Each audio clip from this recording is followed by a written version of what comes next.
సిద్దిపేట జిల్లా కొండపాక మండలం సిసినాయన్ల గ్రామంలో డెంగ్యూ వ్యాధి నిర్మూలనపై గ్రామ ప్రజలకు అవగాహన కల్పించేందుకు సర్పంచ్ ముత్యాల యాదవ ఆధ్వర్యంలో అవగాహన ర్యాలీ నిర్వహించారు. ఈ కార్యక్రమంలో గ్రామ ఉప సర్పంచ్ చంది కరుణాకర్, పంచాయతీ కార్యదర్శి స్వాతి, ప్రభుత్వ పాఠశాలల ఉపాధ్యాయ బృందం, పంచాయతీ పాలకవర్గ సభ్యులు పాల్గొని గ్రామంలోని ప్రధాన వీధుల గుండా ర్యాలీ నిర్వహించారు. మనమందరం శ్రమిద్దాం, డెంగ్యూ వ్యాధిని నిర్మూలిద్దామంటూ నినాదాలు చేస్తూ ప్రజల్లో చైతన్యం కల్పించారు.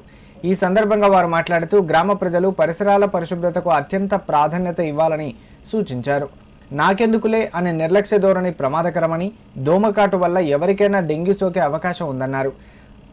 ప్రతి ఒక్కరూ తమ ఇంటిని పరిసరాలను పరిశుభ్రంగా ఉంచుకోవాలని, పాత టైర్లు, గోళాలు, కొబ్బరి చిప్పలు, వాడిపడేసిన పాత్రలు తదితర వస్తువుల్లో నీరు నిల్వ ఉండకుండా వెంటనే తొలగించి ఆరబెట్టాలని సూచించారు.